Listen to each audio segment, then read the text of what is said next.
Assalamualaikum warahmatullahi wabarakatuh. Saya mau mereaksi channel ini ya, Oma Irama Official.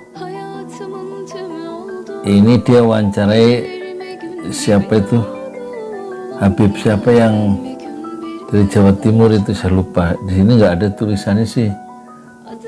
Zaman sekarang ciri orang ahli surga atau neraka bisa dicek dari isi HP-nya. Kita cek ya. Bisa ceritakan, Beb, apa motivasi Anda terjun sebagai mubaligh? Apa mau cari popularitas, mau cari followers, mau cari... Nah ini Habib, saya lupa namanya. Mau cari apa? Kata Imam Malik kan ilmu 3, Quran, Sunnah, dan kata tidak tahu. Nah, kata tidak tahu ini sebagian orang menyebut itu seolah-olah kebodohan, padahal itu ilmu bahwa musik itu halal karena Indonesia punya Haji Roma Irama. Saya reaksi ini karena satu alasan, saya pernah ketemu wawancara dengan Oma Irama di jalan, di rumahnya di Mampang situ. Mampang, di situ daerah Warung Bunyi, Jakarta Selatan. Sekitar jam 5 sore ya, tentang musik dan dakwah, dan dimuat ya di majalah media dakwah, organ resmi Dewan Dakwah Islamiyah Indonesia, Jalan Keramat Raya 45 ya. Itu kenapa saya pengen reaksi ini.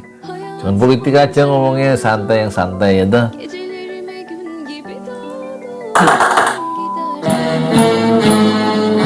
Assalamualaikum warahmatullahi wabarakatuh. Yuk. Channelnya berkembang bener nih, 1,6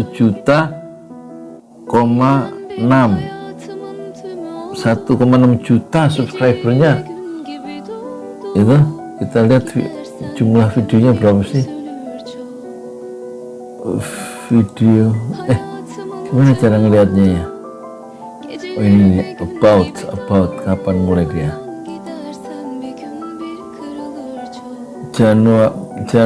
Mei 14 Mei 2018. Yang nonton 259.545.987. Wah, banyak ya nontonnya.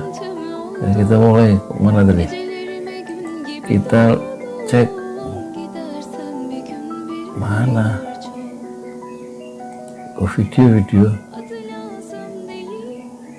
ke Habib Ja'far kalau nggak salah tadi ya namanya.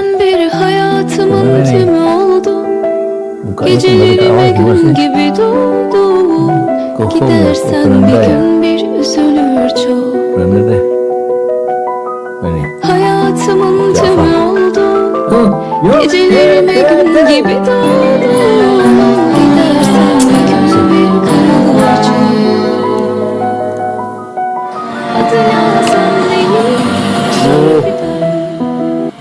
Nyari fundraising juga Oma Irama itu. Perguruan Islam Roma Irama membangun religiusitas dan intelektualitas bangsa. Assalamualaikum warahmatullahi wabarakatuh. Waalaikumsalam warahmatullahi wabarakatuh. Pemirsa juga Forsa rahimakumullah. Kali ini saya kehadiran yang mulia ini, Ya Allah, Ustadz milenial. Beliau viral di media sosial sebagai ustadz, memberikan pencerahan kepada umat, khususnya generasi Habib Ja'far ya, saya ingat ya. muda. Kita sambut Habib Ja'far Al-Hadar. Habib Ja'far Al-Hadad. Baik, maksudnya depannya kan ada Umar Husin Ja'far. Sebenarnya namanya Husin, Bang Haji. Nanti senangnya Ja'far. Bin Ja'far Al-Haddar. Jadi marganya Al-Haddar. Ayah itu Ja'far. Cuman kan kalau orang Indonesia pertama binnya kan dilangin tuh. Kalau dulu Husin bin Ja'far. Nah ini ya udahlah, gak usah bin, Husin Ja'far aja. Nah kalau orang Indonesia kan dipanggilnya nama belakangnya biasanya Bang Haji. Oh gitu. Nah kita dipanggil Ja'far. Terus Anda dipanggil nggak Irama? Iya makanya. Namanya Romai. Iya. Kalau Irama kayaknya terlalu umum. Irama, kalau Irama malah nanya lagi, ini Irama apa? Dangdut. Oh, dangdut dipanggilnya dangdut nanti. Nanti lanjut tuh Bang Haji. Dangdutnya dangdut apa? Nggak kelar-kelar. Tapi karena saya merasa apa yang saya capai sampai sekarang Bang Haji dalam dakwah itu sepenuhnya karena keberkahan khususnya ayah dan kedua orang tua. Karena ayah dari awal mempersiapkan untuk menjadi pendakwah, jadi ya agak apa-apa lah dipanggilnya Ja'far, Habib Ja'far. Jadi ini Husain Ja'far. Jadi dipersiapkan dia sebagai dai oleh ayahnya. Berarti ayahnya Habib Ja'far ini punya visi dakwah yang jauh ke depan ya. Jadi seorang dai itu ternyata dipersiapkan, kalau menurut pengakuan dari Habib Ja'far, dipersiapkan oleh ayahnya. Dan banyak orang yang asal berkeluarga ya pokoknya sekolah terus nikah gitu loh, nggak punya visi tertentu ya. Tampaknya visi dari ayahnya Habib Ja'far itu clear, jelas ya. Husain sebetulnya tadi Ja'far ini bin nama ayah beliau. Iya. Dari Al-Khadar. Al-Khadar ini Habib. Saya banyak sekali teman habaib yang saya tahu yang banyak kan Al-Atas, Iya. Al-Haddad, macam-macam. Betul. Asgar. Al-Habsyi, Asgar. Iya. Al-Hadar agak jarang saya dengar, emang jumlah sedikit, nggak banyak. Kalau di Jakarta tidak banyak. Yang banyak itu di Bondowoso, kampung saya, Bang Haji, Bondowoso, sama Jawa Timur. Jawa Timur. Jawa Timur. Sama di Ternate, kemudian juga di Gorontalo, Bang Haji. Oke. Bahkan dulu Gorontalo itu Sulawesi Utara ya, mayoritas Islam di sana. Manado mayoritas Kristen ya. Jadi basis Islam itu di Gorontalo, Ternate. Gubernurnya Gorontalo itu Al-Haddar kan, Pak Fadil Muhammad. Oh, Fadil Muhammad, Itu Al-Haddar. Al-Haddar ya. Iya, itu Al-Haddar. Pak Fadil teman saya itu. Nah, iya itu Al-Haddar. Al-Haddar ya. Iya. Saya pikir Al-Atas dia bukan. Enggak, beliau itu Al-Haddar. Oke, Beb, kita mulai, Beb. Ini banyak teman-teman yang pertama mensyukuri kehadiran antum. Alhamdulillah. Ya, di mana antum berdakwah untuk generasi muda khususnya. Ya. Antum banyak mengundang Segmennya anak-anak milenial ya. Saya sudah lihat mungkin ya hampir 100 lah tentang apa sih bukan Instagram, TikTok, video-video pendek dari Habib Ja'far ini ya. Memang logikanya hidup ya. Rekan-rekan dari non-muslim berdialog dengan antum, dan antum secara cerdas bisa memberikan penjelasan kepada mereka bahwa Islam rahmatan lil alamin, bahwa Islam adalah agama yang tawassut, tasamuh, tawazun, seperti itu. Bisa ceritakan, Beb, apa motivasi Anda terjun sebagai mubaligh? Apa mau cari popularitas, mau cari followers, mau cari mau cari apa? Mau cari fulus itu.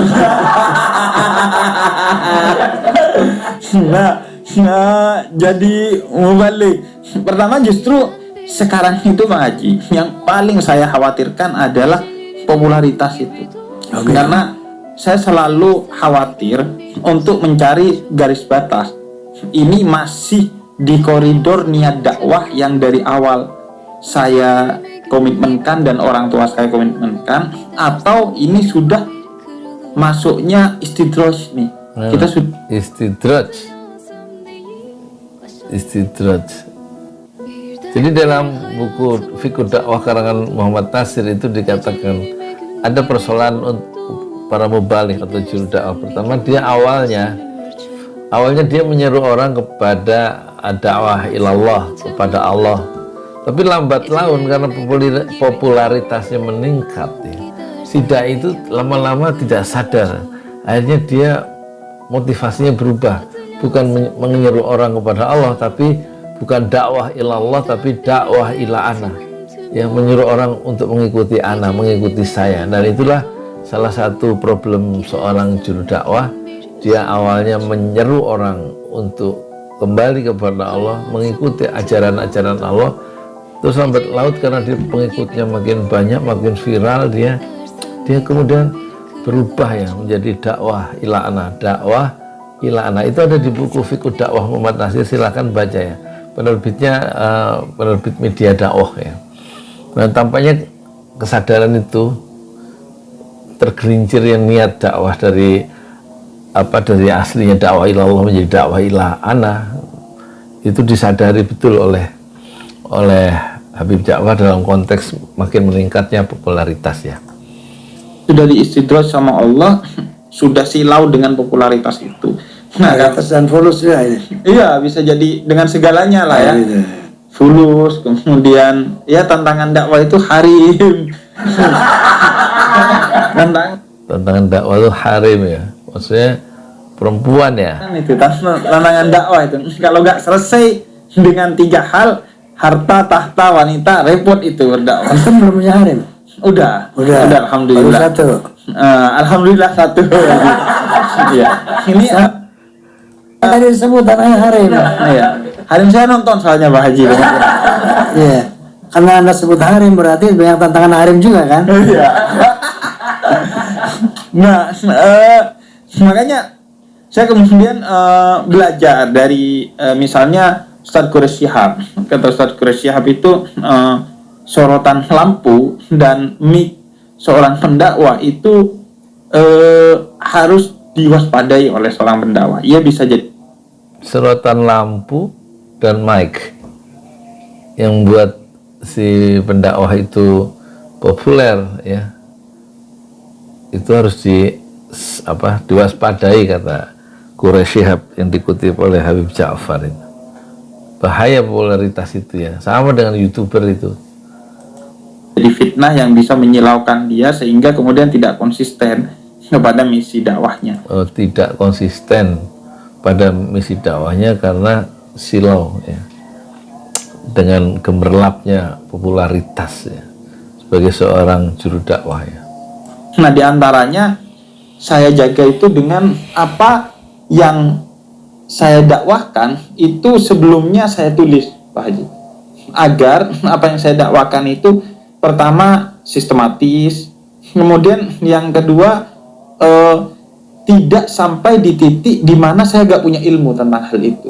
Nah, ditulis ya, persiapan ya, paling enggak fokus untuk mempersiapkan poin-poinnya sebelum dia bicara di depan kamera. Kalau ditulis enak tuh, saya sudah persiapkan semuanya dan hanya ngomongin sesuatu yang saya tahu, tidak sampai menembus hal-hal yang tidak saya tahu. Karena biasanya kan kalau udah kena mic dan sorot lampu itu orang ngomong dan pasti didengerin oleh fansnya.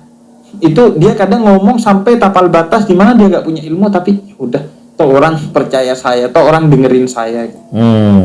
Ini satu ilmu yang bagus ya dari Pak Quraish Shihab atau dari Habib Ja'far. Ini dia mempersiapkan dakwahnya dengan menulis pointers-pointersnya sistematis, poin-poin penting yang dia harus kuasai sebelum dia sampaikan berdasarkan catatan yang dia bikin ya.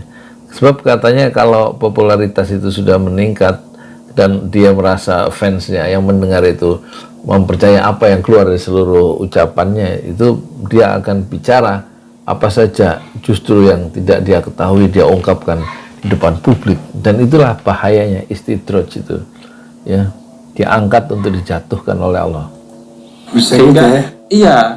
Nah, kita belajar kemudian untuk menahan diri dari hal-hal seperti itu dan tidak ragu untuk berkata tidak tahu untuk hal-hal yang memang kita tidak tahu, sebagaimana yang diajarkan Imam Malik, di mana dari 10 pertanyaan mayoritas beliau jawab dengan tidak tahu, karena memang kalau udah gak tahu ya gak tahu gitu. Jangan sok tahu gitu ya. Jangan sok tahu. Makanya kata Imam Malik kan ilmu 3, Quran, Sunnah, dan kata tidak tahu. Quran, Sunnah, dan kata tidak tahu. Ini ada diungkapkan ucapan Imam Malik yang ngomong nggak tahu itu waktu ditanya itu ada di Ihya Ulumuddin yang pernah saya baca, entah jilid berapa ya. Kan Ihya Ulumuddin itu aslinya 4 kitab karangan Imam Al-Ghazali, itu aslinya dalam bahasa Arab kan 4 jilid besar, terus diterjemahkan oleh Ismail Yaqub itu yang dari Semarang, itu menjadi 8 ya, jilid 1 sampai 8. Ada salah satunya itu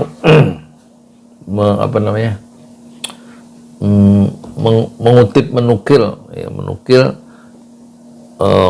sikap Imam Malik yang terkenal. Ketika ditanya dia banyak bilang nggak tahu, padahal Imam Malik adalah guru ya, dari Imam Syafi'i. Gurunya Imam Syafi'i adalah Imam Malik yang Imam Malik wafat dalam usia 80 tahun dan tidak pernah keluar dari kota Madinah. Seorang alim ya. Beda dengan Imam Syafi'i yang mencari ilmu ke seluruh dunia Islam ya. Nah, kata tidak tahu ini sebagian orang menyebut itu seolah-olah kebodohan, padahal itu ilmu. Tahu bahwa dirinya tidak tahu itu kan satu ilmu yang dahsyat. Sikap respon intelektual terhadap pertanyaan dan dia menjawab tidak tahu itu sebenarnya ilmu, bahwa dirinya itu tahu, dia tidak tahu masalah yang ditanyakan orang. Jadi ucapan tidak tahu itu sebenarnya ilmu, bukan sebuah kebodohan ya. Bahkan bukan cuma ilmu tapi kerendahan hati kan. Kerendahan hati, akhlak. Nah, dulu awalnya orang tua Pak Haji. Jadi ayah saya itu ketika raport saya di SD, yang nulisin kolom cita-citanya itu ayah. Cita-citanya itu menjadi pendakwah yang rasional. Jadi dari awal pengen jadi pendakwah, tapi yang pendekatannya rasional agar bisa berdakwah ke segmen yang luas dan segmen yang mungkin tidak banyak digeluti oleh para pendakwah. Ada dakwah yang irasional? Enggak, banyak dakwah yang sifatnya pendekatannya kan nakli ya, hanya berbasis kepada Quran. Pendekatan ya. Dia memang jarang mengungkapkan ayat-ayat Al-Quran. Kalau di mana itu di TikToknya, di short YouTube-nya itu lebih banyak permainan logika, tapi tetap berbasiskan nas-nas Al-Quran yang kemudian dia transformasikan atau dia ubah ya menjadi kata-kata yang tanpa dalilnya. Karena yang dihadapi itu kadang tingkat pemahamannya kan berbeda-beda ya. Nggak semua kenal dengan dalil Quran Sunnah dalam bahasa Arab ya. Jadi itu yang dia maksud, kelihatannya begitu. Nah, penjelasannya tidak penjelasan yang akli. Nah, kita karena dulu ayah tuh ketika nonton TV itu sering bilang, ini para artis ini itu orang-orang baik. Artis yang ada di TV itu orang baik. Seandainya mereka mendengar Islam secara tepat, pasti mereka itu tertarik. Entah kenapa ya saya meyakini itu, dan alhamdulillah sekarang dikasih amanah oleh Allah untuk nemenin banyak public figure untuk belajar Islam. Nah, makanya saya merasa itu keberkahan dari orang tua. Jadi memang dari kecil ngaji ke orang tua, Bang Haji. Setiap bainal maghribain, antara maghrib dan isya, dan setiap setelah sholat subuh. Jadi setelah sholat subuh biasanya wiridul latif, baca wiridul latif, kemudian kita diskusi dengan ayah. Kemudian antara maghrib dan isya biasanya baca ratib haddad, kemudian diskusi tentang berbagai hal. Belum lagi kemudian ayah tuh Jadi metode mendidik anaknya, ayahnya Habib Ja'far itu menarik ya. Setelah sholat subuh berzikir ya. Zikirnya apa tadi? Terus baina maghrib apa tadi? Habis sholat maghrib, habis sholat subuh, setelah zikir ratib haddad tadi, terus kemudian diskusi dengan ayahnya. Indah sekali ini ya, satu proses transfer nilai dari seorang ayah yang lebih berpengalaman lebih dulu dalam hidup ke anaknya baru tumbuh remaja ya, berbasiskan sholat subuh dan sholat maghrib berjamaah ya. Ini luar biasa ya, pendidikan yang sejati dari rumah ini. Punya banyak buku yang kemudian men-trigger kita membaca, kemudian men-trigger itu memacu dia membaca karena ada buku-buku milik ayahnya di rumah. Sebagai referensi ya. Referensi SD, madrasah, kemudian lanjut SMA di pesantren, S1 di bidang akidah, S2 di bidang tafsir Quran. S3? Belum, ini S3. Pengennya teknik nuklir. Enggak. Teknik nuklir. Jadi itu satu permainan logika yang mengejutkan, yang membuat dakwah dari siapa ini, Habib Ja'far, itu menarik ya, karena pendekatannya rasional tadi, dan pendekatannya tidak semata-mata nas-nas Quran dan hadis yang bercorak nakliyah, tapi dia pakai akal, akliyah ya, rasional. Satu persepsi yang agak kurang tepat dipahami oleh Bang Haji Oma Irama, bahwa rasional itu dia kemudian dikontraskan dengan irasional, padahal yang dimaksud dengan Habib Ja'far rasional itu adalah sebuah pendekatan yang berbasis akal, bukan berdasarkan teks Al-Quran dan Sunnah dalam bahasa Arab gitu. Jadi pendekatan, ini soal pendekatan saja, soal approach ya. Pengennya syariah, Bang Haji. Jadi biar akidahnya dapat, Quran sunnahnya dapat di tafsir itu, karena ada tafsir hadis, kemudian pengen juga dilengkapi dengan syariat. Oke. Karena di akidah juga udah dapat filsafat dan tasawufnya juga. Masya Allah, Islam ini ya'lu wa la yuru alaih. Islam ini paripurna, holistik, komprehensif. Tapi Masya Allah, tentunya segala sesuatu biidznillah.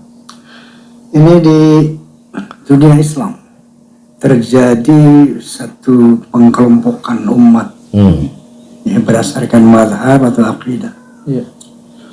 Yang kita tahu di dunia Islam ini ada Sunni, ada Syiah, ya seperti itu.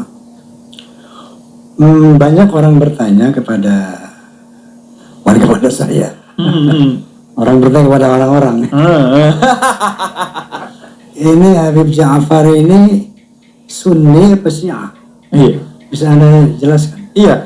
Sebenarnya kita itu berpegang kepada aswaja, Ahlus Sunnah wal Jamaah, yang secara tarekat adalah dari kecil kita diajarkan thariqah alawiyah.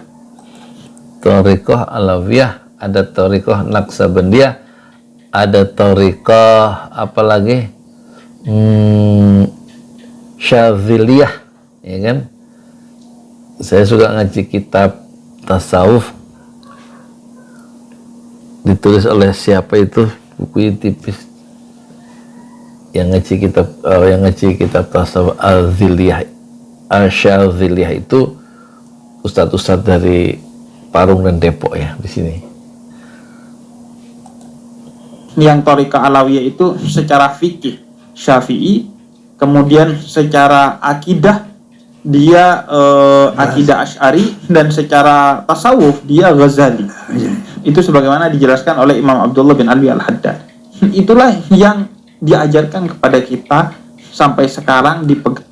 Jadi thariqah alawiyah yang menjadi panutan thariqah dari ayahnya dan Habib Ja'far itu secara akidah Asy'ari, secara tasawuf Al-Ghazali, secara mazhab fikih maksudnya itu Asy-Syafi'i.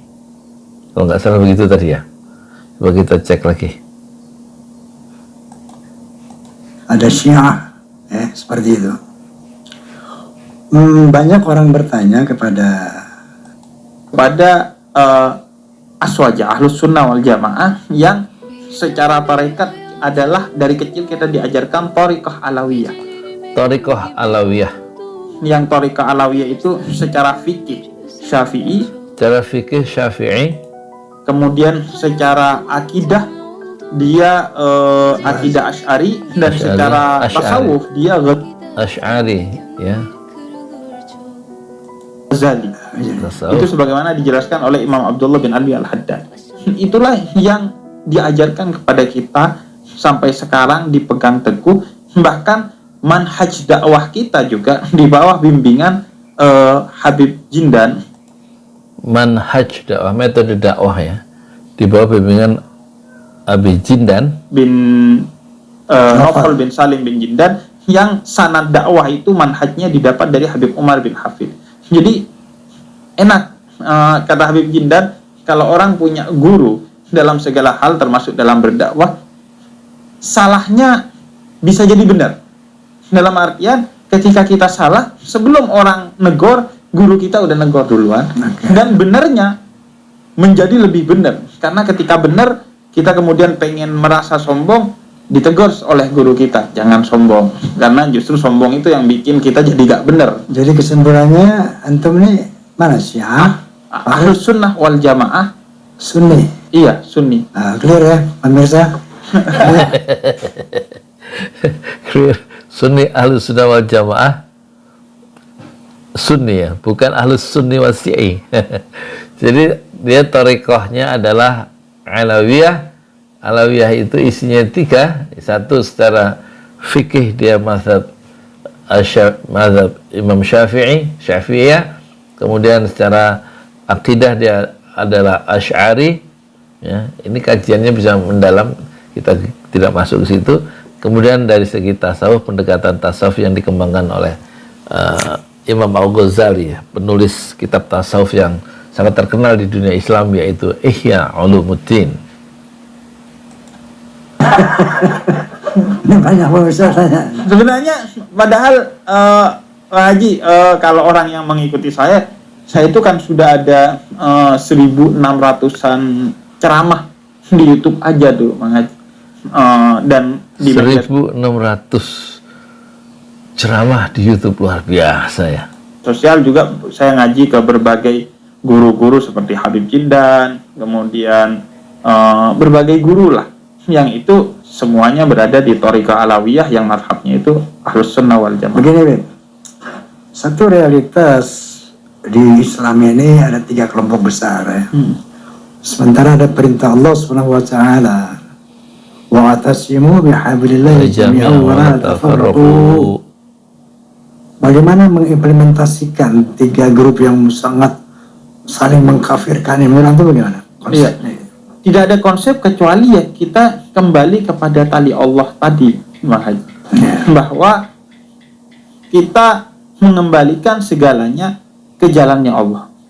Pertama, kalau ada yang menurut kita salah, misalnya Khawarij.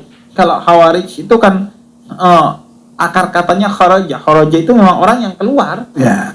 Keluar dengan 3 ciri utama. Yang pertama adalah takfiri, mengkafirkan orang yang berbeda pandangan dengan dia. Yang kedua adalah dia menjadikan kekerasan sebagai cara menyelesaikan masalah.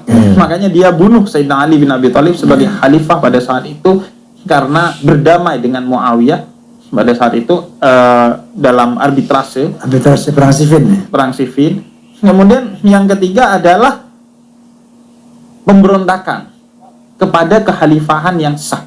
Pada saat itu kan Sayyidina Ali bin Abi Thalib adalah khalifah keempat yang sah, tapi karena mereka gak setuju berontak. Nah, ini 3 doktrin ini yang paling tidak menjadi masalah dasar kelompok Khawarij ini. Nah, ketika kita bertemu dengan kesalahan masalah dasar ya, Khawarij ya. Ini kajiannya dalam sejarah Islam ya. Tentu orang-orang yang awam itu soal takfiri tidak mendalaminya ya. Terus soal kedua, soal takfir itu mengkafirkan orang yang berbeda perspektif dalam keagamaan, itu kemudian dikafirkan bahwa dia keluar dari Islam oleh kelompok Khawarij. Yang kedua, pendekatannya itu selalu kekerasan ya. Makanya dia membunuh presiden saat itu, yaitu Ali bin Abi Thalib, dan dia karena tidak setuju dengan damainya Muawiyah dengan Ali, kemudian kelompok komunitas ini mengorganisasi diri dan memberontak terhadap pemerintahan yang sah. Itulah Khawarij ya. 3 cirinya menurut siapa? Menurut Habib Ja'far.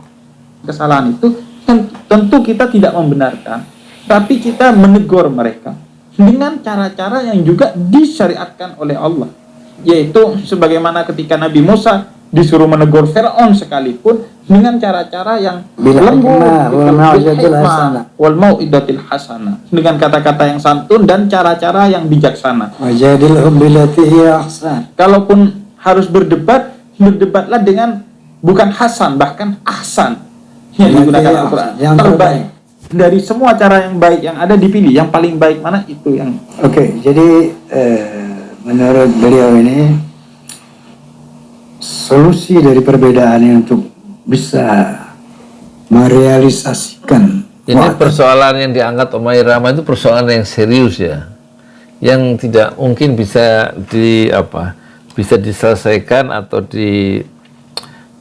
diberikan solusinya oleh orang seperti Rocky Gerung misalnya. Ini penguasaan secara Islam dan penguasaan tentang perspektif Islam atau wawasan Islam yang diyakini itu betul-betul menjadi satu cara untuk menyelesaikan persoalan-persoalan yang dihadapi dalam tubuh umat Islam. Jadi Rocky Gerung itu betul-betul memahami Islam dari segi segi yang terpotong ya, dari segi perspektif muamalahnya saja ya, bersifat pengetahuan ya. Padahal Islam adalah juga sebagai sebuah akidah dan syariah ya, way of life, mengatur seluruh kehidupan, cara berpikir, cara meyakini dan cara menjalani kehidupannya. Asimu bihablillahi jami'a, itu dengan perintah Allah Subhanahu wa taala, yaitu ud'u ila sabili rabbik bil hikmah wa lam yu'jatil hasanah wajadilhum billati hiya ahsan. Bahwa dengan berdialog kepada kelompok-kelompok berbeda ini, berdialog dengan cara yang baik, dengan nasihat yang baik. Wajadilhum, kalau perlu berdebat ya berdialog, billati hiya ahsan, dengan cara yang terbaik. Barangkali begini Bib ya, Dia menegaskan kembali ya metode manhaj dakwah ya. Di surat An-Nahl tadi ayat berapa ya? 125 kalau nggak salah. Surat An-Nahl surat ke-16 ayat yang diungkapkan tadi, kalau tidak salah An-Nahl ayatnya 125 ya. Ud'u ila sabili rabbika bil hikmah wal mau'izatil hasanah wajadilhum billati hiya ahsan. itu perintah Allah yang ya rasional, Makul rasional. banyak dilakukan. Ya, kita sering melihat antara Syiah Sunni berdialog ya. Nah, tetapi sampai saat ini kita belum melihat terwujudnya ukhuwah itu ya. secara kafah, secara apa yang dikehendaki Allah ya. Barangkali Bib, kalau saran saya, bukan saran, ini pendapat saya nih yang fakir. Jangan kita ke Iran menyebarkan Sunni. Betul. Iran itu wilayah Syiah. Jangan kita menyebarkan Syiah ke Iran. Karena kalau kita sebarkan ke sana sumber konflik gitu kan. Begitu juga jangan sebarkan Sunni atau Syiah ke Saudi misalnya. Iya. Nah, itu kan sumber konflik. Wahabi kalau di sana. Wahabi kan. Nah, begitu Indonesia ini Sunni. Untuk menjaga ukhuwah Islamiyah, misalnya di sini ada Syiah, ada Wahabi. Falyatafadhal. Tapi jangan sebarkan ajaran-ajaran itu di Indonesia yang Sunni ini gitu ya. Nah, barangkali dengan demikian kita bisa saling menghormati. Anda mau mengatakan bla bla bla, falyatafadhal, itu hak Anda. Yang ini mengatakan bla bla bla, falyatafadhal, itu hak Anda. Tapi dalam konteks kita semua punya la ilaha illallah Muhammadur Rasulullah. Siapapun itu, entah. Untuk persoalan-persoalan yang semacam ini ya, itu memang agak mengundang risiko kalau diungkapkan secara publik, karena penonton YouTube itu spektrumnya kan ada yang paham betul tentang persoalan-persoalan yang sifatnya ideologis begitulah, paradigmatik, atau ada yang betul-betul awam ya, ini memang agak problem mengungkapkan persoalan ini di forum terbuka di lewat Rhoma Irama Channel ya. Tapi rupanya pendekatan yang belak-belakan itu ditempuh langsung ya, diungkapkan oleh Rhoma Irama. Mungkin dia sudah punya satu perspektif khusus ya untuk mendidik umat melalui YouTube-nya. Indonesia kita dipersatukan oleh Allah dengan kalimat tauhid. Betul. Semuanya la ilaha illallah Muhammadur Rasulullah. Ya. Enggak ada yang keluar dari situ. Ya. Nah, oleh karena itu sebaiknya memang saling menghormati wilayah-wilayah itu gitu loh. Ya.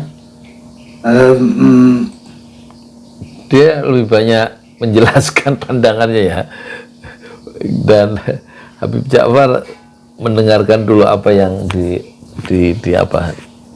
dipahami oleh Rhoma Irama tentang satu problem umat itu, tentang terpecahnya kelompok-kelompok besar dalam dunia Islam ya. Saya saling menghormati dengan tidak apa ibarat begini, kayak kasus kemarin pembuatan gereja Ya. di Banten ya, Di Cilegon ya. di Cilegon ya, itu kan menjadi rame.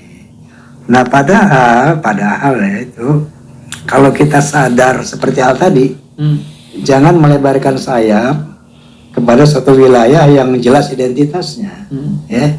Jangan menyebarkan ajaran kita ke sana. Contoh misalnya di Minahasa atau di Kupang, itu kan pusat Kristen di Indonesia. Ya. Tiba-tiba kita nyelonong bangun masjid di sana, ya. Kita bikin masjid aja. Ya. Di wilayah orang Kristen, ini mengganggu kerukunan umat beragama. Ya. Karena di sana gereja, masjid bukan sekedar masjid. Di situ ada syiar Islam. Ya. Artinya dengan masjid itu dia mensiarkan Islam di wilayah Kristen. Dengan masjid itu dia mau mensiarkan Islam di wilayah Buddha misalnya. Ya.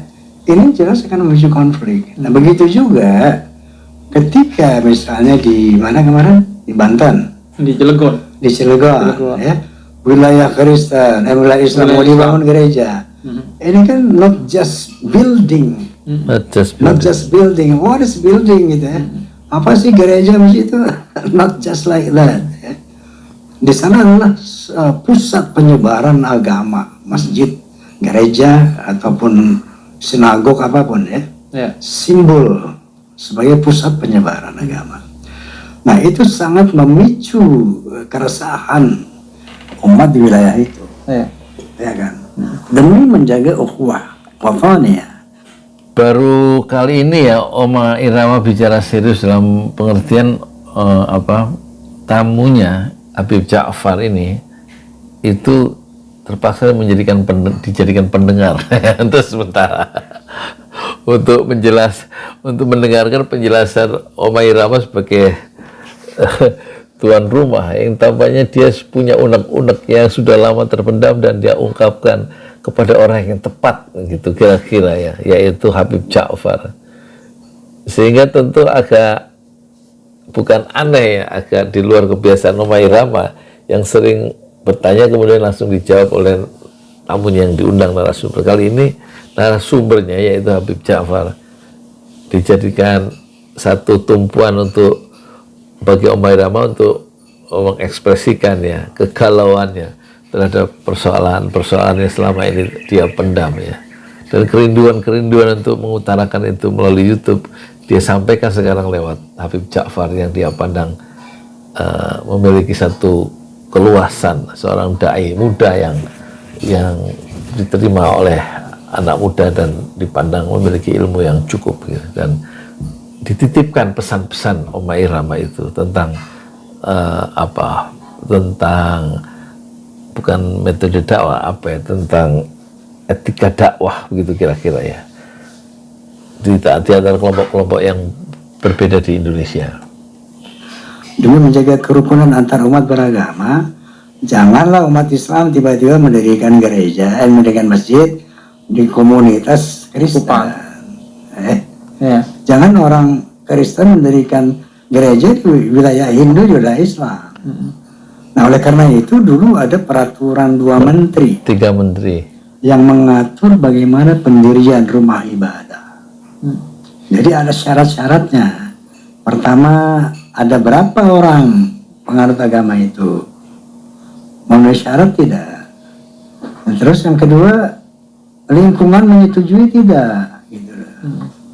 Nah, kalau jadi kita mengacu kepada aturan itu saja sebetulnya. Dan itu maksud saya sebagai contoh. Peraturan 3 menteri itulah ya yang coba ditawar sekarang ya, supaya tidak ada lagi syarat dari izin lingkungan untuk mendirikan rumah ibadah. Itu saya pernah mendengar tuntutan peraturan itu dihapus ya, tuntutan dari pihak non muslim ya, karena rupanya aturan itu bisa memberatkan, bukan memberatkan ya sedikit menghalangi lah pendirian rumah ibadah aturan itu. Contoh, bagaimana kita menjaga ukhuwah Islamiyah di tengah perbedaan yang drastis antara Sunni Syiah. Jadi saling menjaga wilayah, gitu. Saling menjaga, oh ini wilayah Syiah nih. Kita jangan siarkan Sunni ke sana. Ini buktinya akan timbul kericuhan, keributan seperti itu. Nah, saya rasa wallahu a'lam bishawab. Ini sebagai satu satu pandangan berdasarkan pengalaman gitu ya, yang saya lihat selama ini dalam beragama, bahwa Islam rahmatan lil alamin itu luar biasa ya. Masya Allah, Islam itu moderat, tidak. 9 hari yang lalu yang nonton cukup banyak ya, 584.000 viewers ya. Dan kali ini tamunya adalah Haji Omairama, yang pemilik podcast adalah Habib Ja'far. Tak terbantah. Quran yang bicara, Allah sedang bicara bahwa kita harus wala tasubul ladina yad'una min dunihi fasubullahu adam bighairi ilmin. Tidak boleh menghina agama lain, harus berbuat baik dengan semua bangsa. Ya ayyuhan nasu khalaqnakum min dhakarin wa untha waja'alnakum syu'uban wa qabaila lita'arafu. Clear. Sebagai rahmatul alamin itu clear. Nah, sekarang bagaimana kita di internal Islam ini? Itu yang tadi saya tanyakan, konsep apa kira-kira untuk tetap mewujudkan ukhuwah Islamiyah ini dengan perbedaan yang drastis. Kira-kira itu yang saya maksud. Iya, mungkin di tingkat mendasar di awal seperti yang diutarakan Bang Haji tadi. Tapi di tingkat selanjutnya menurut saya kita harus memang menerima untuk bisa berbaur tapi tidak tercampur gitu. Bersama meskipun berbeda gitu Pak. Berbaur tapi tidak tercampur ya, tidak terkontaminasi dalam tanda petik. Ya, bisa hidup bersama ya, tanpa saling tanpa tercampur, ada identitas masing-masing yang terjaga meskipun hidup dalam satu kebersamaan ya. Jadi bagaimana kita bisa hidup bersama dalam hal-hal yang kita sama, kita bekerja sama, dan dalam hal-hal yang kita beda, kita jalan sendiri-sendiri. Sebagaimana Al-Quran katakan, buat yang berbeda agama, lakum dinukum waliyadin. Buat yang satu agama tapi berbeda pandangan, lana a'maluna walakum a'malukum. Jadi kita ya sudah, di mana titik kita bisa bersama, mari kita bekerja sama. Di mana titik kita berbeda, mari kita rayakan perbedaan itu dengan ukhuwah, persatuan. Karena ikhtilaf itu adalah sunnatullah. Perbedaan itu ada. Sebagaimana bahkan kita hidup karena perbedaan ayah dan ibu. Tapi iftiraq tadi yang masalah nanti.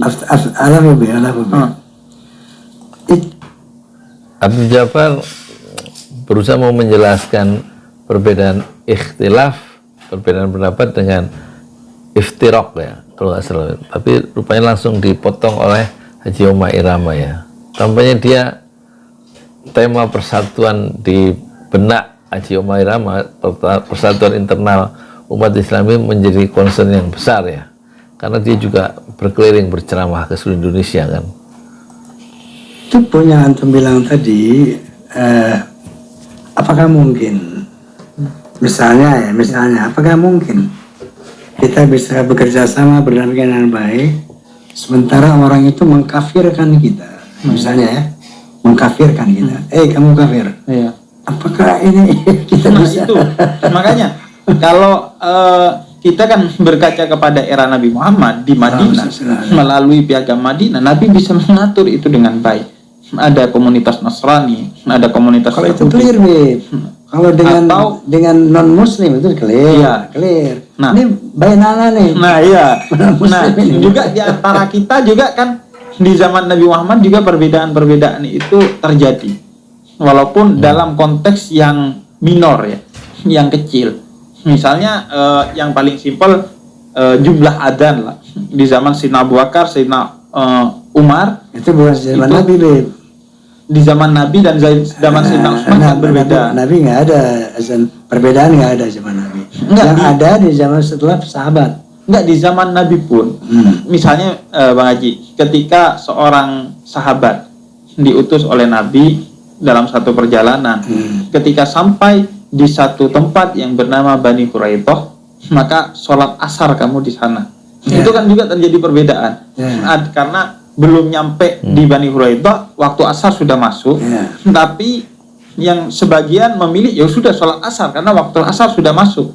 Karena maksudnya Nabi itu kita suruh bergegas dalam jalan agar cepat, sehingga ketika sampai waktu asar sudah ada di Bani Quraidah. Nabi sahabat lain menafsirkan enggak, pokoknya kata Nabi kita sholat asarnya di sana. Selama masih ada waktu asar ya sudah nunggu sampai sana. Tapi kata Nabi kan ya sudah, dua-duanya nggak ada yang salah. Yang salah biasanya yang nggak sholat nih. Iya, kayak dulu NU bilang pakai kunut, Muhammadiyah nggak pakai kunut.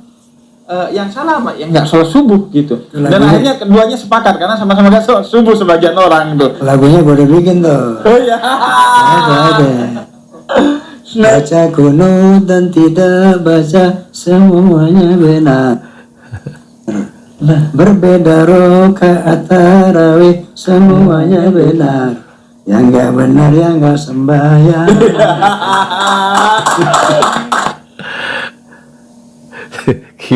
Kira apa tuh Ja'far ya?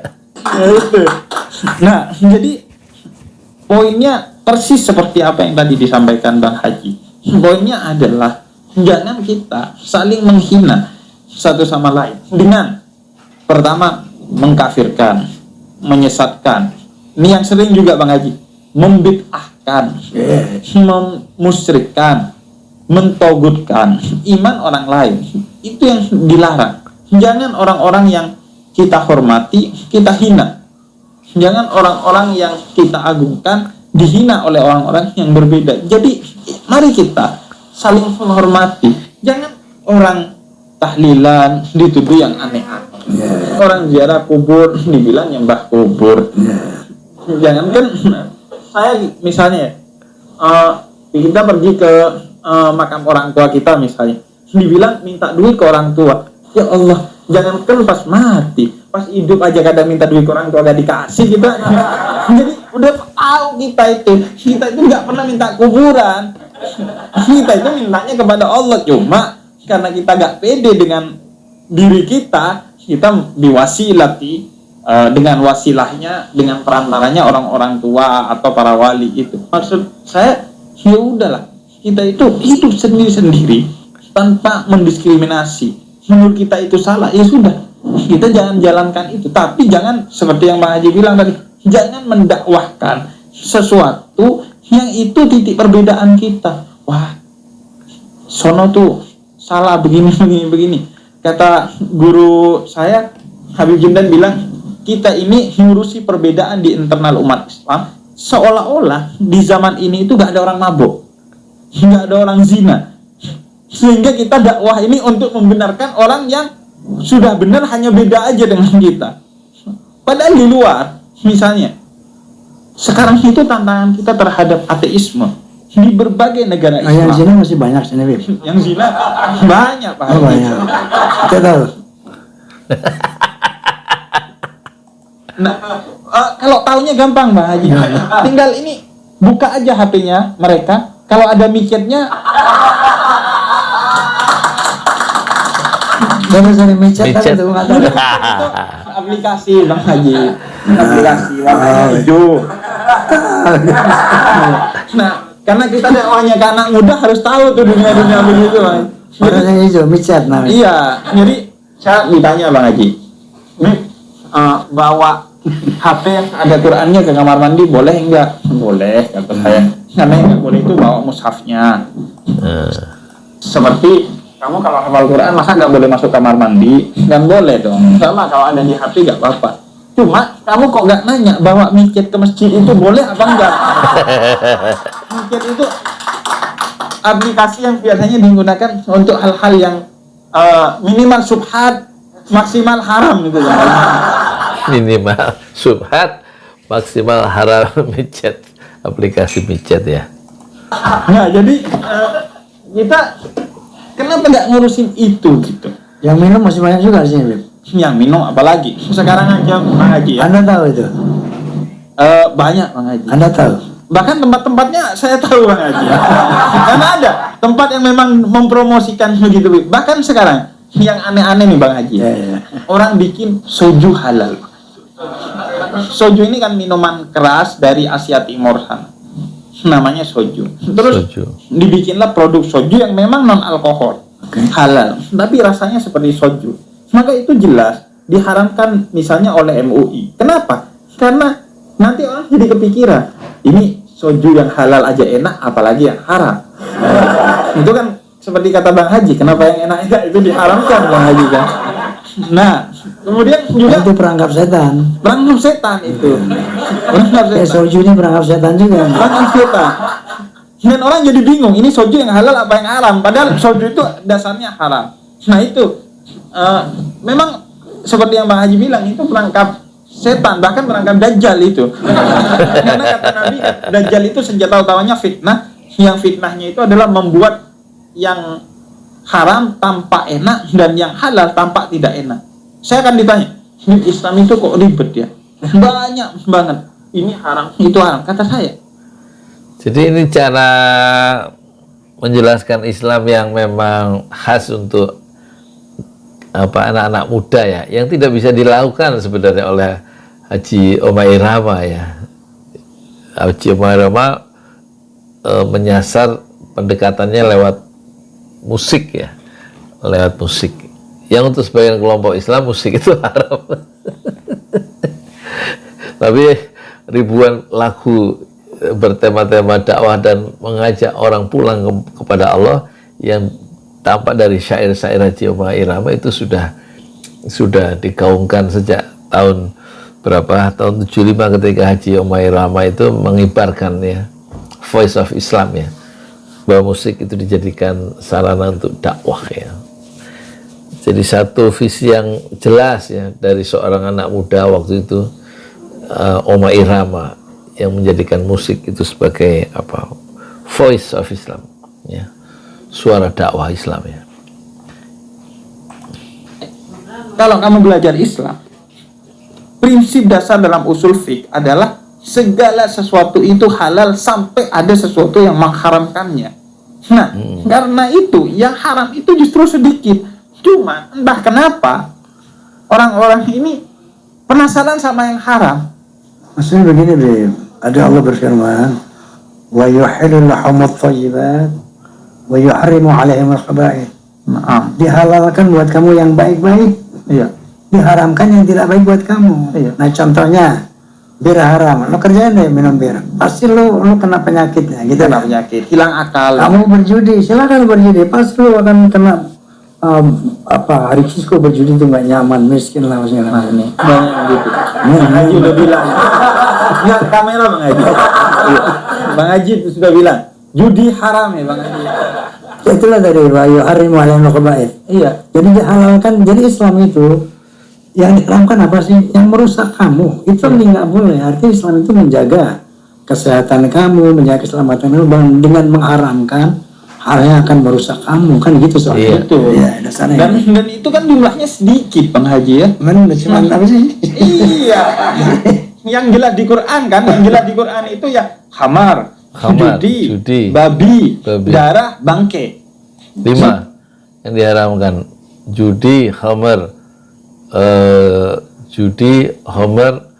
darah, bangkai. Sepertinya kan, iya dikit itu.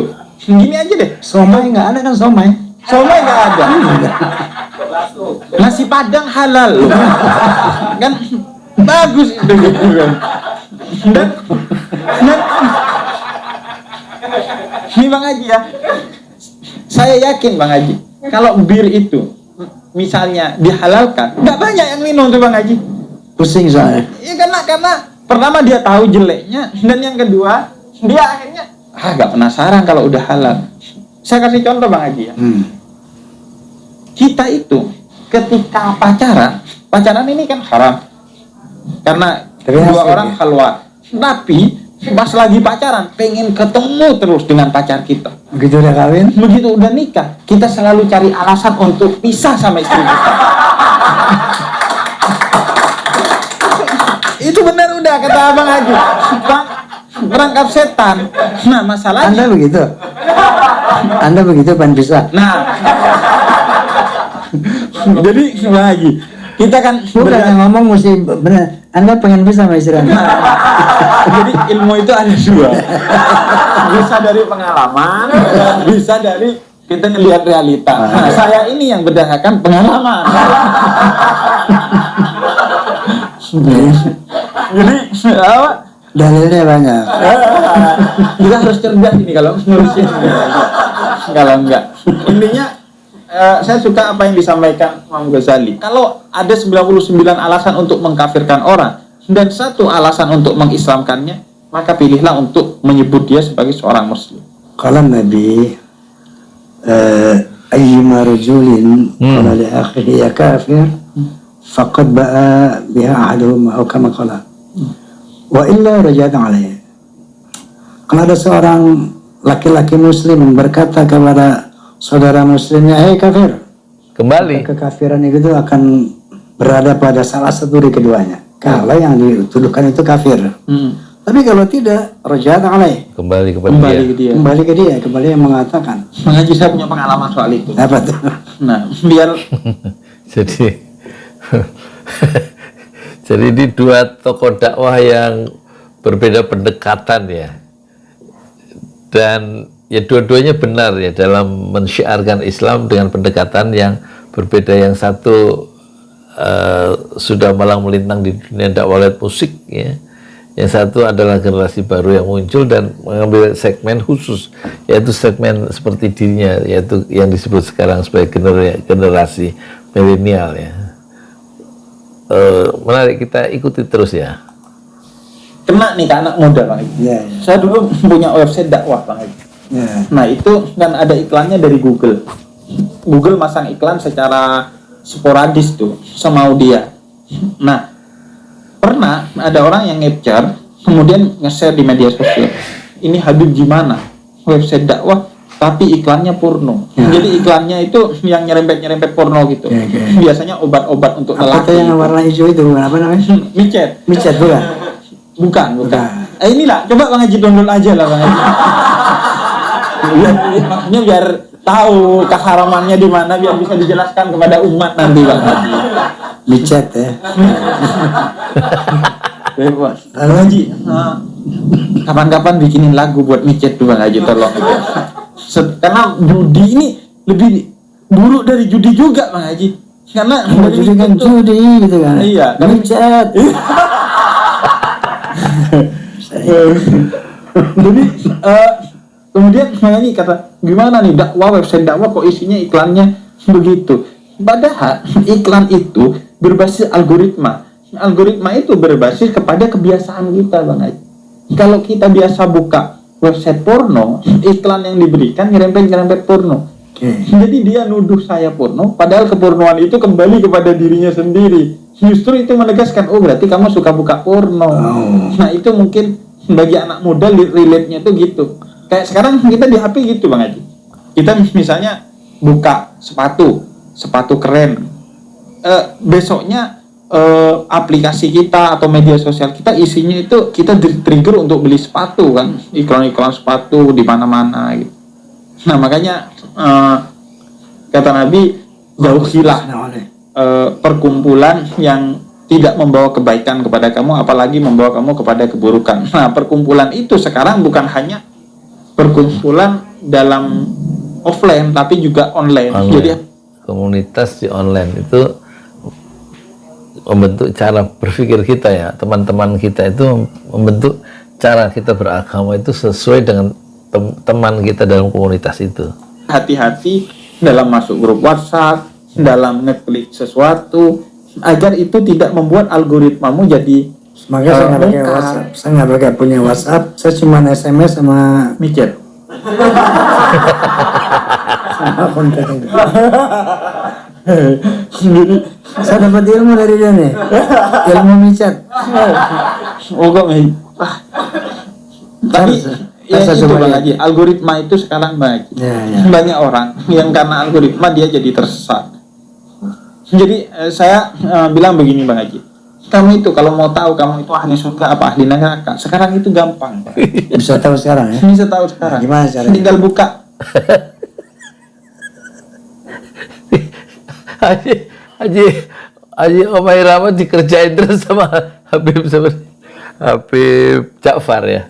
Haji Omai dikerjain. Ternyata pertama tentang micet, yang kedua tentang surga dan neraka itu ada bisa diketahui dari sekarang dari HP. Tadi kan udah ada pembukaan itu, ada cuplikan di awal. TikToknya Bang Haji. Kalau di scroll 5 kali, 3 isinya cewek joget-joget buka aurat, dan 2 isinya dakwah, berarti kemungkinan masuk neraka tuh Bang Haji. Karena lebih banyak maksiatnya ketimbang maslahatnya tuh. Makanya sekarang itu gampang gitu itu untuk muhasabah diri itu gampang sekali. Muhasabah itu menghitung diri kita, seberapa banyak dosa kita, seberapa banyak amal kita. Jadi refleksi internal ya, muhasabah ya, introspeksi diri kalau kira-kira bahasa Inggrisnya ya. Muhasabah itu mudah sekarang. Bagaimana caranya muhasabah yang disebut mudah? HP kita lewat HP. bisa tahu nih, ini HP lebih membawa kita kemana. Sama kayak judi itu Bang Haji. Kalau zaman dulu kan judi itu repot ya, tempatnya biasanya tertutup, tersembunyi, kita juga sembunyi-sembunyi pakai topi. Dulu kalau judi kan. Teman saya Itu kan bisa tahu juga tuh pakai topi gitu. Nah, kita harus kumpul dengan mereka biar tahu masalahnya mereka itu apa, untuk kemudian kita dukung. Dulu kita stop itu Bang Haji. Nah, sekarang itu Bang Haji, itu yang kemudian ada seorang kiai di Jawa Tengah, itu pernah didatangi oleh murid-muridnya, karena murid-muridnya mau menutup bioskop, karena dianggap bioskop itu akan jadi yang maksiat atau minimal sesuatu yang sia-sia. Kemudian kata kiai ini, suatu hari bioskop itu akan masuk ke rumahmu dalam bentuk TV, dan bahkan sekarang masuk ke tanganmu dalam bentuk HP. Sehingga yang harus dibenahi adalah bukan mengutuk kegelapan, tapi menyalakan cahaya dalam diri kita. Sehingga walaupun dia yang dilakukan adalah bukan mengutuk kegelapan, tapi bagaimana menyalakan menyalakan api dalam kegelapan itu. Bagus ini ya, coba kita lihat. Didatangi oleh murid-muridnya, karena murid-muridnya mau menutup bioskop, karena dianggap bioskop itu akan jadi yang maksiat atau minimal sesuatu yang sia-sia. Kemudian kata kiai ini, suatu hari bioskop itu akan masuk ke rumahmu dalam bentuk TV, dan bahkan sekarang masuk ke tanganmu dalam bentuk HP. Sehingga yang harus dibenahi adalah bukan mengutuk kegelapan, tapi menyalakan cahaya dalam diri kita. Sehingga walaupun yang kita lakukan adalah bukan mengutuk kegelapan, tapi menyalakan cahaya dalam diri kita. Bagus ya. Nanti kita bikin judulnya itu aja, reaksi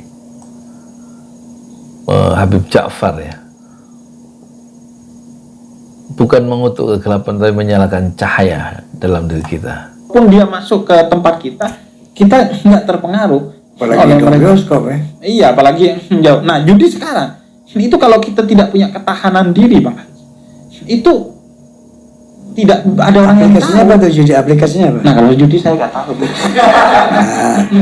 Tapi Kan ada judi online tuh. judi online. Ah, gimana? Slot, judi slot. Saya itu tahu.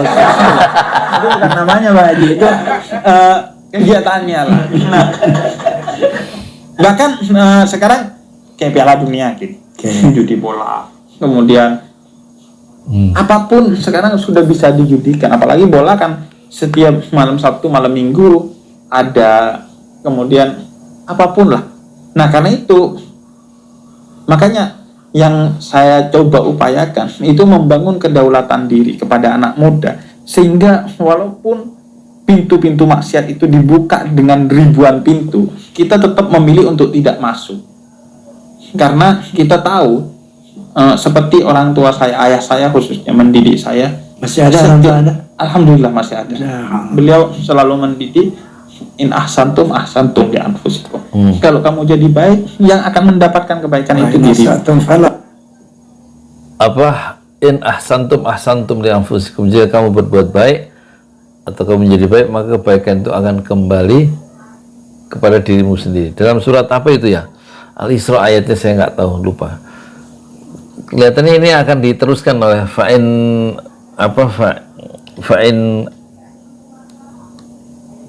asatum falah, apa ya coba? Satu falah. Kalau kamu jadi buruk, Ya kita ulang. itu membangun kedaulatan diri kepada anak muda, sehingga walaupun pintu-pintu maksiat itu dibuka dengan ribuan pintu, kita tetap memilih untuk tidak masuk. Karena kita tahu seperti orang tua saya, ayah saya khususnya mendidik saya. Masih ada orang tua Anda? Alhamdulillah masih ada. Ya. Beliau selalu mendidik, in ahsantum ahsantum li anfusikum. Kalau kamu jadi baik, yang akan mendapatkan kebaikan itu diri. Satu falah. Satu falah. Kalau kamu Satu jadi buruk, falah. yang buruk adalah kamu. Saya, kata ayah saya, suatu hari akan meninggal, dan bisa jadi Selamat. insya Allah panjang umur. Masih muda antum. Masih muda. Ayah umur 70, Bang Haji. Ya saya 76. 76. Iya. Rokok dong, Bang Haji. Hah? Merek rokok lah. Ada. Merek rokok 76. Anda berapa? Anda berapa? Saya 34, Bang Haji. Ya masih jauh umurnya, masih panjang. Masih jauh, alhamdulillah. Amin, amin, masih panjang umur antum. Alhamdulillah. Nah, itu Bang Haji, yang bikin saya dakwah ke anak muda tuh itu. Karena kalau orang tua kan yang dakwah udah malaikat maut, Bang Haji ya. Iya kan? Dia udah takut umurnya udah gak panjang lagi. Maksud saya gini. Enggak. Bang Haji bukan tua, cuman terlampau senior aja.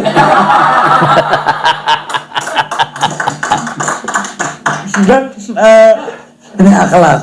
iya. Dia berakhlak.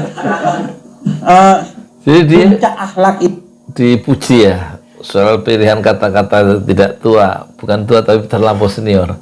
Jadi menggambarkan realitas yang sama bahwa Haji Umairah umur 76, tapi dalam perspektif Habib Ja'far itu bukan tua tapi terlampau senior, dan itulah satu akhlak yang dimiliki oleh Habib Ja'far dalam perspektif Oma Irama.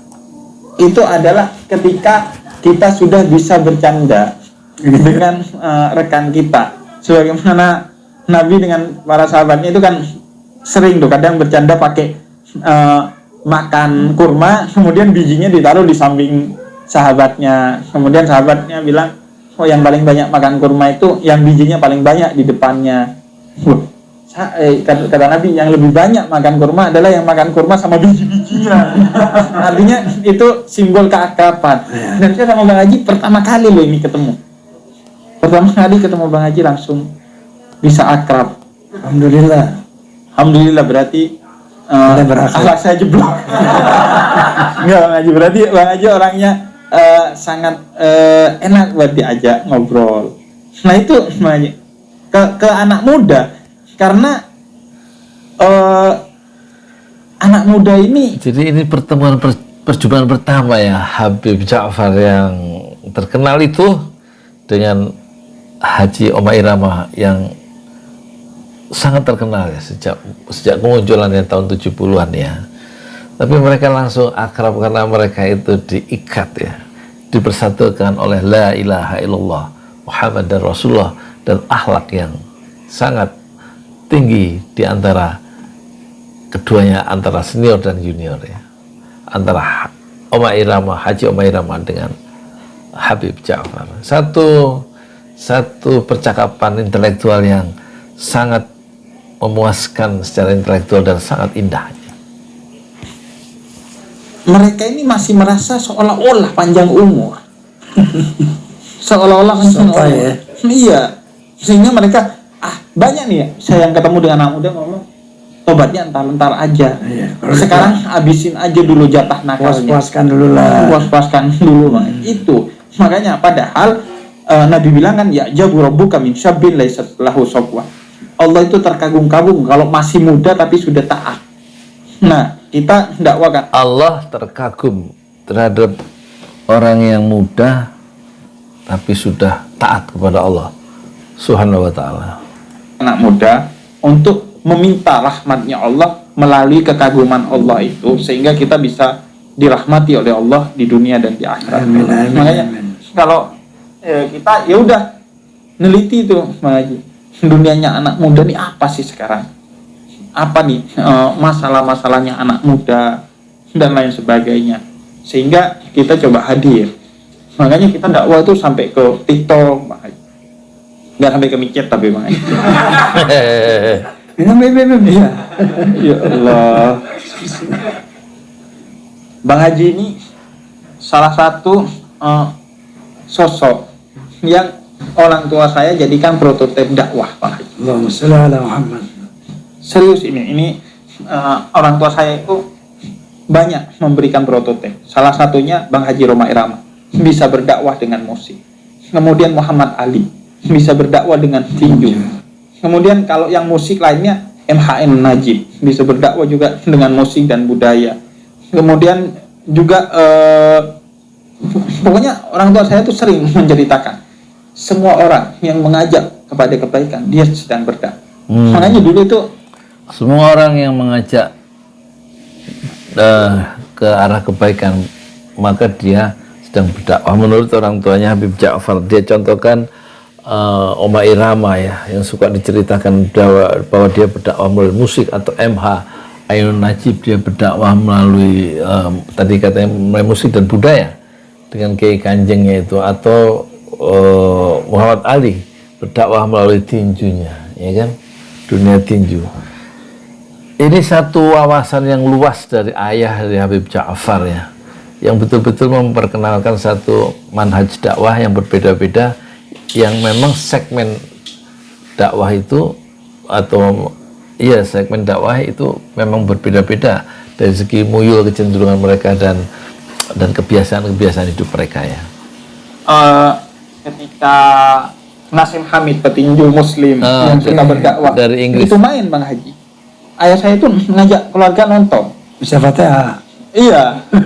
Kemudian dia kan naik permadani, kemudian baca suratul Fatihah, kemudian menyebarkan dakwah Islam. Kemudian ayah saya juga men-trigger saya untuk ngefans ke Zinedine Zidane, karena Zidane kan seorang Zinedine Zidane ya, pemain sepak bola dari Perancis ya, muslim. Jadi dulu tuh ayah saya selalu senang kepada orang yang bisa berdakwah dengan cara-cara yang berbeda, sehingga bisa mengajak orang lebih banyak lagi memahami Islam, atau kalau dia tidak masuk Islam, minimal dia tahu bahwa Islam itu agama yang penuh cinta. Makanya justru saya diajarkan sama ayah saya itu gitu Bang Haji, ke orang-orang yang tuh lihat, kalau yang berdakwah di masjid, di majelis taklim, di musola itu sudah banyak. Bahkan saya pernah Bang Haji diminta khutbah Jumat, itu jatahnya setahun cuma sekali. Saking banyaknya dai dan daiyah kita itu di ruang-ruang yang agamis. Banyak khotib ya. Iya.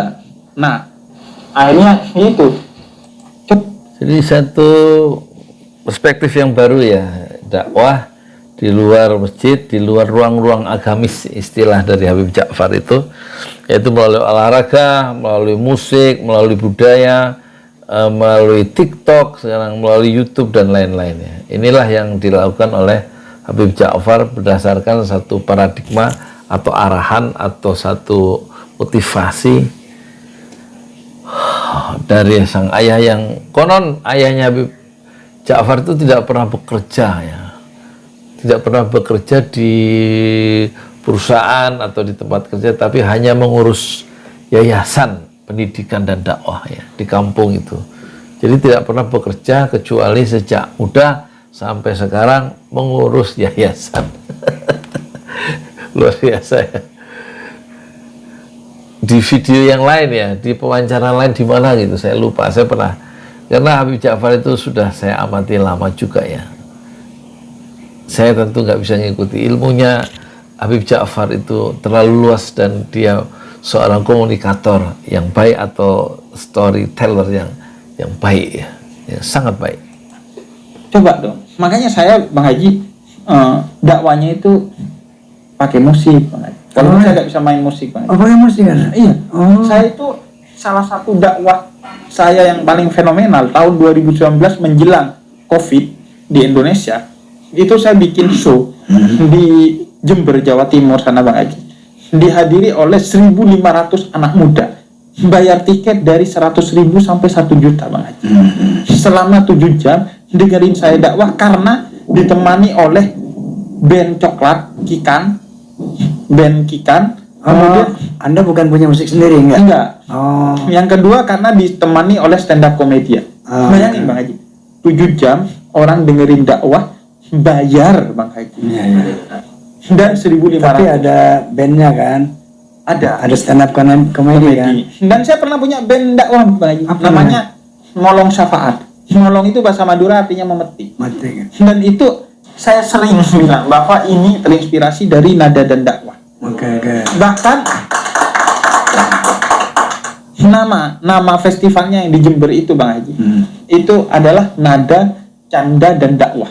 Nada, canda, dan Iya. Jadi walaupun Molong Syafaat apa? Molong Syafaat. Molong Syafaat. Jadi Molong Syafaat itu grup awalnya Bang Haji, saya punya teman-teman SMA. Itu dulu SMA saya SMA Negeri 1 Tenggara di Bondowoso sana. Nah, itu teman-teman SMA saya punya band tapi gak laku Bang Haji. Nah, itu ada yang tatuan, terus suka minum-minuman keras. Nah, ini pas saya pulang karena harus menemani orang tua selama 1 tahun di kampung. Nah, saya nongkrong sama mereka di studio mereka tuh. Karena studio mereka dulu tempat nongkrong saya.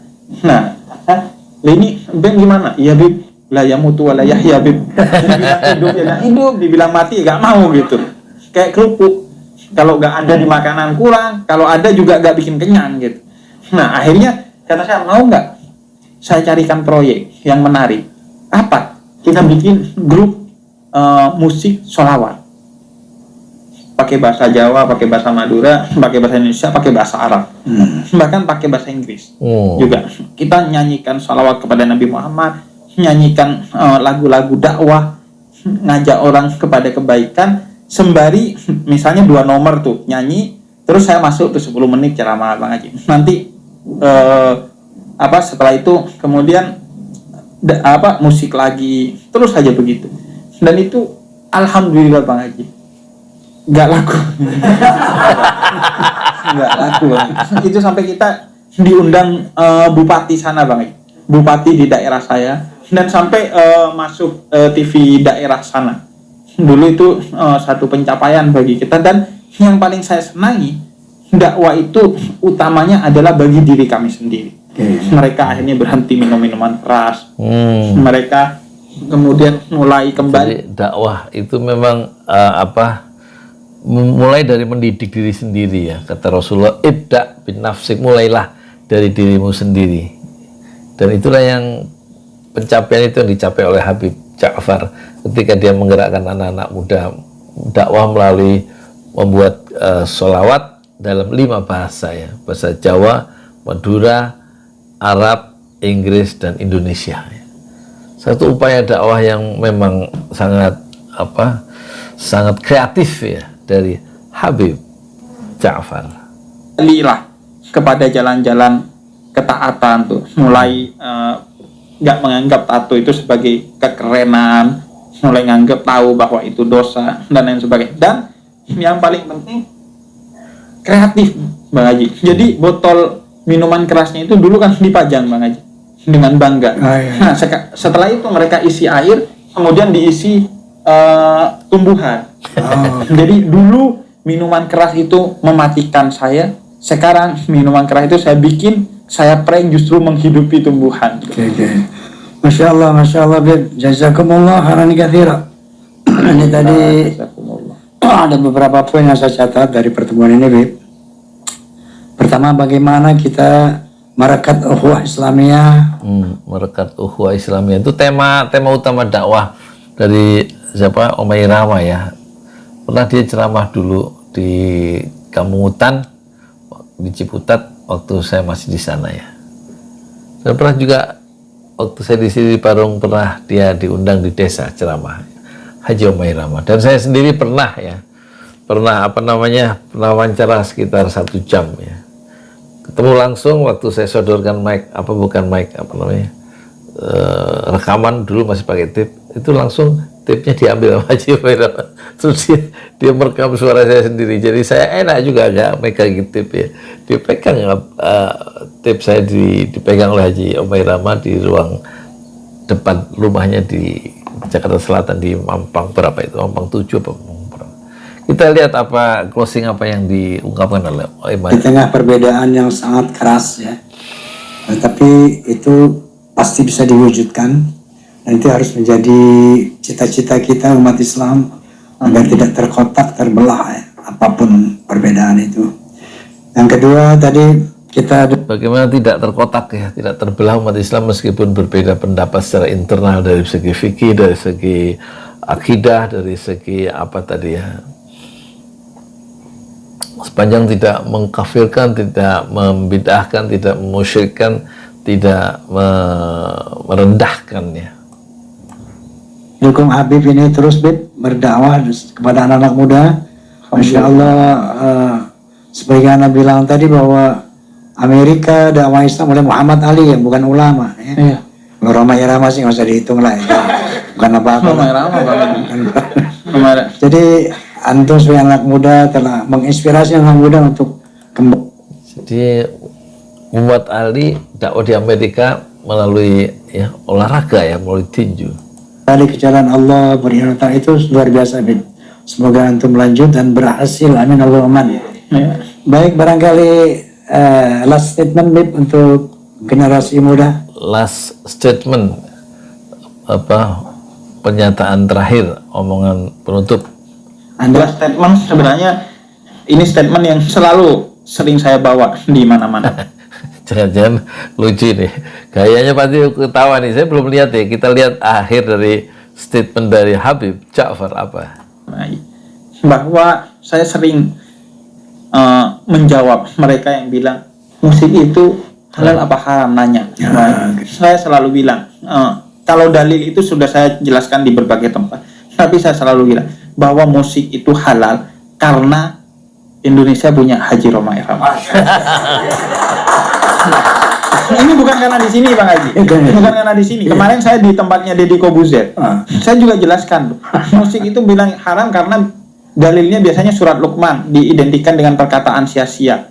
Bang Haji Roma Irama bukan cuma nggak sia-sia menjadikan musik sebagai media dakwah. Di hadis diidentikan dengan kemaksiatan. Bang Haji Roma Irama mengajarkan kepada kita dengan musik kita taat. Jadi Allahumma kalau sholli ala Muhammad.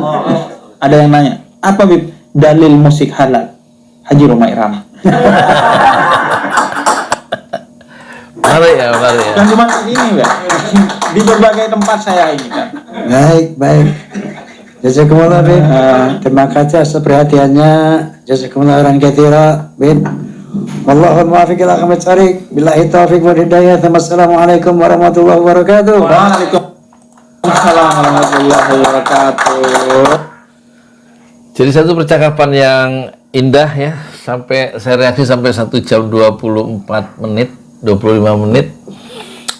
Ini membuka wawasan bahwa dakwah itu bisa dilakukan dengan banyak cara, banyak manhaj, banyak metode, dan bahkan menurut Habib Ja'far, dakwah di ruang-ruang agamis itu sudah banyak yang belum ada adalah di luar itu, dan itu dilakukan oleh Umairama, oleh MH Ainun Najib, oleh Muhammad Ali, oleh Zinedine Zidane lewat sepak bola, oleh Muhammad Ali yang berdakwah di Amerika lewat tinju, oleh Nasim Hamid tinju yang di Inggris itu. Dan rupanya percakapan ini sangat memperkaya kita ya, bahwa dakwah itu suatu yang indah, suatu yang luas, dan satu pekerjaan yang tidak ada pensiunnya. Saya Yudi Pramuko, tukang donat dari Parung, YouTuber tertua di semesta Fasbir Sabran Jamila. Bersabarlah dengan kesabaran yang indah. Assalamualaikum warahmatullahi wabarakatuh. Dan tentu saja Habib Ja'far dakwah melalui TikTok, melalui YouTube, bukan melalui micet kan, tapi melalui musik juga ya. Satu pencapaian yang dimana ayahnya sangat berkontribusi membentuk Habib Ja'far sekarang, karena setiap bisa subuh berjamaah mereka kemudian berdiskusi, setelah zikir, setelah sholat maghrib juga setelah zikir, mereka kemudian berdialog antara anak dan ayah dari Habib Ja'far. Jasa terbesar yang menjadikan Habib Ja'far seperti sekarang adalah kedua orang tuanya. Assalamualaikum warahmatullahi wabarakatuh.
Out of your mouth you wish you were someone